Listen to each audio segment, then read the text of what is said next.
Gets starting with Jeremy Crabtree on 3.com, national recruiting analyst. And Jeremy, thanks so much for being on the show. I reached out to you the other day because I read your article about Michael Caspino, and like everything else, it always seems that there's one central figure who's figured out the game before everyone. What led you to him? How did you find this out? And tell people about him who may not know who he is. Yeah, Michael Caspino is better known in the college landscape as the NIL lawyer. He is the guy that, while he is not able to confirm, but he is the guy that orchestrated the deal with Tennessee quarterback commitment, five-star recruit out of California, Nico Emalaba. So he was the guy that really kind of came to the forefront with that moment, and now he is claims, and we've verified a lot of these claims, almost all of them, that he is representing around 100 5- and 4-star recruits in both football and basketball. So he is the guy that is got a contract that is now the widely accepted contract in the NIL world with recruits and the collectives. And I mean, that opens up a whole other can of worms. As you know, there's a lot of coaches out there saying that collectives and the NIL are being used for pay for play, and there's all this stuff. But either way, Michael Caspino is the NIL lawyer, the guy that is orchestrating all these deals that are reshaping recruiting, so to speak. So he, one of the things I found interesting was he doesn't charge the athlete anything, right? No. He sends the bill to the collective. Yes, he does. He does send the bill to the collective, and obviously that creates some question marks with a lot of the folks that are looking at it from. Does this potentially cross that gray line that is out there right now that is dealing with recruiting and the NIL? Because you're not supposed to be paying and recruiting or signing these kids to these NIL contracts before they sign their national letters of intent. However, he feels like his contract is pretty lock solid. So welcome to the great world of NIL. So this all feeds into the drama that we had yesterday in Saban v. Fisher. Michael Caspino, I believe, confirmed that, yes, he's worked with the A&M collective. Yep. And that Jimbo, he said, what Jimbo said is, I don't know anything about it. That's their business. And Michael Caspino said, for more or less, that's true, that Jimbo keeps out of it. It just points to, like, essentially an imaginary door of, like, well, that's over there. I don't need to know about it. What do you think about what happened yesterday with Nick Saban kind of revealing to the world that guys like Michael Caspino are out there? Well, I mean, everybody that's kind of what's been the critics have been talking about this for a while. They just didn't point fingers at schools like that, like Nick Saban did. I mean, there were a lot of folks out there that are saying that the pay for play and the enticements have been going on between the collectives and the recruits, and that's why they were begging the NCAA for further guidance and clarification. And we can talk about that. That's a whole other ball of wax, because there's a lot of people that aren't sure that the NCAA will be able to do much because of the way these contracts are structured with the collectives and the recruits, because of the deals that Michael Caspino has created. But then also, there's also the talk about, how do you, and lack of enforcement from an enforcement staff standpoint, and then also antitrust rules. So there's all that gray area. But Nick Saban did something that, he pointed the finger. I mean, we've had a lot of coaches talking and voicing frustrations about the NIL and how collectives are using it for pay for play. Lane Kiffin, James Franklin. I mean, James Franklin came out a couple of weeks ago and said that the perfect recruiting pitch can be beaten by the NIL. You can have everything that is done right about go in the recruiting process. You sell the mom and dad. You've got the great academics. You got playing time. You've got the right fit from a culture standpoint. He loves the assistant coaches. He loves the players, but ... NIL can win those battles. And I talk to other coaches across the country in every Power 5 conference, and they're seeing that. They're confirmed. They confirmed that what Lane Kiffin had been talking about, what James Franklin were talking about, is legitimate. But the thing that just kind of brought this whole thing to the national forefront is that Nick Saban actually pointed a big finger at Jimbo Fisher and the Texas A&M collective. So, Jeremy, you brought up the NCAA aspect of this. Written your article, Michael Caspino basically has no fear of the NCAA really doing anything to change this. We all know that they had years and years of opportunities to try and get ahead of this, and like with a lot of their other decisions, they just felt they didn't need to, and now here they are like chickens with their heads cut off trying to figure out everything. But really, what can they do? I mean, at this point, it doesn't seem like Caspino, or I'd imagine others perhaps you've talked to in the collectives world or the NIL world are really all that worried about it at this moment. They're not, and we've gotten some statements from the collectives. They're saying we're going to continue to go status quo, and so to speak. And I have actually reviewed one of these contracts and ethically, I'm not able to share contract with other lawyers, but I've been able to kind of share the highlights of what's in this contract with other lawyers. And you're right.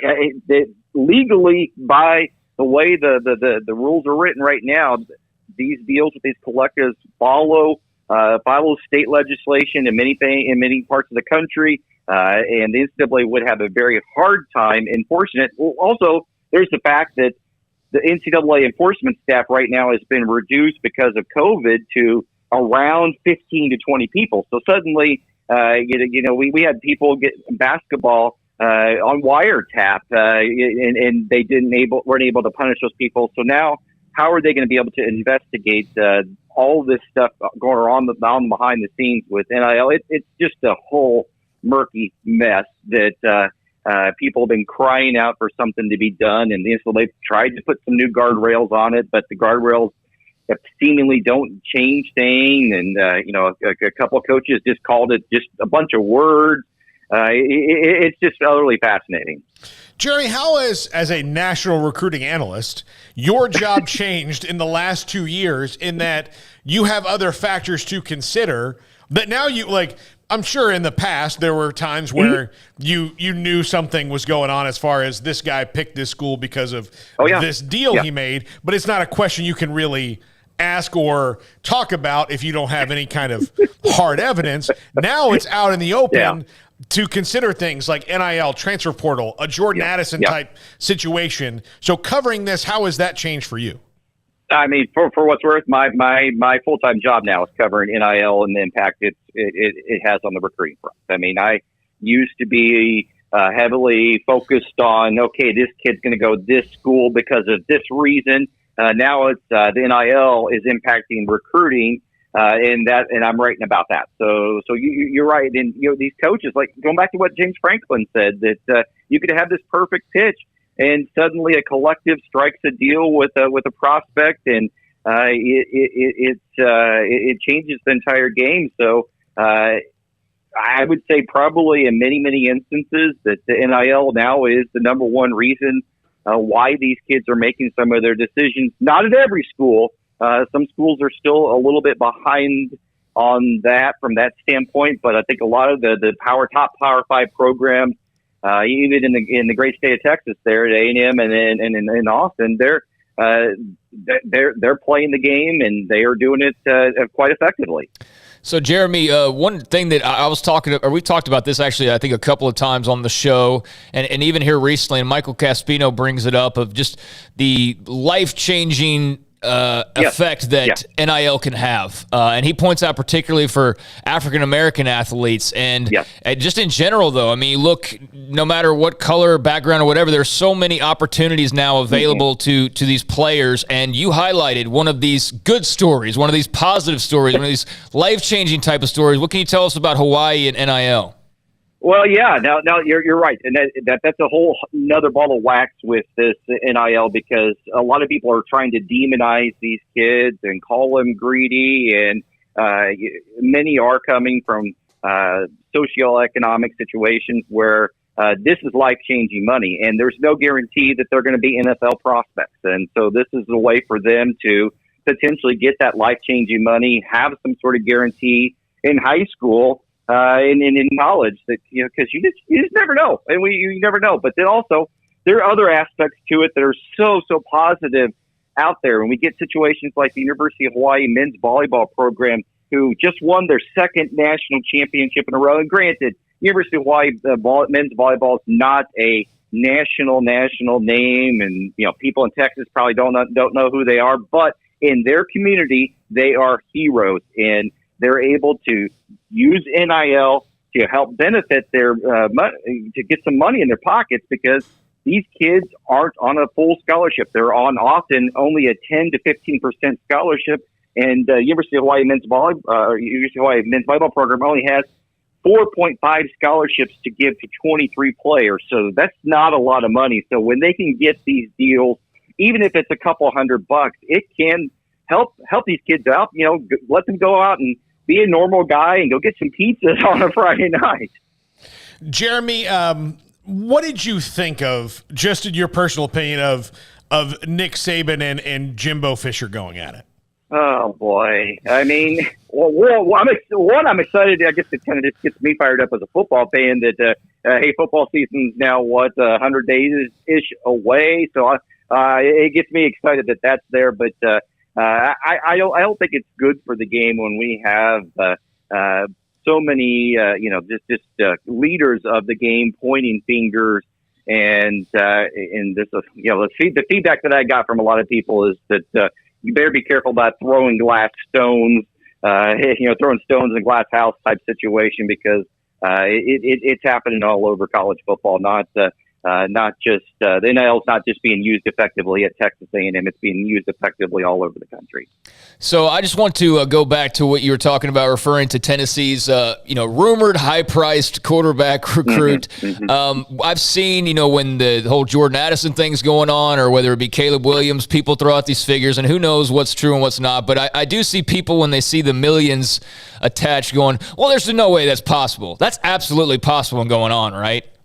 It is, and that's one thing that we're working really hard at On3 to kind of help further establish what is legitimate. We have a thing called the On3 NIL evaluation that uses a lot of different components in the game to, whether it's their social media and following engagement, their achievements on the field, the endorsement deals, past and present, to kind of give everybody a baseline as to what these guys are potentially worth. For example, Arch Manning, everybody knows who he is, the number one recruit in this 2023 class.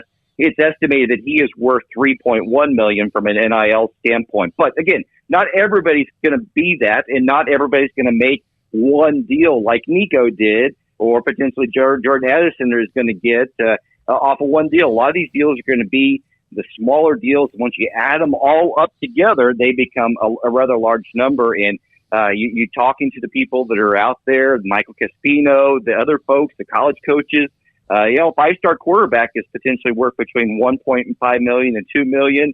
Lockdown defensive ends, they can be up 6 or 7 figures. Cornerbacks, offensive linemen. It kind of mirrors what you see in the NFL. Yeah, I mean, the world's changed really fast, Jeremy. We appreciate you hopping on the show. Great stuff. Is a great column. Eric Dickerson in a Trans Am being just the worst thing in the world, to Bijan in a Lambo, and nothing's wrong with it at all. Welcome to our world. Yeah, absolutely. Jeremy, thank you so much. We'll absolutely have you again. Great stuff. All right. Thanks, guys. Have a great weekend. Right. You too. Yeah, great stuff from Jeremy Crabtree. Yeah, I mean, everything's changed. Everything's changed. Look, Jack's got a countdown.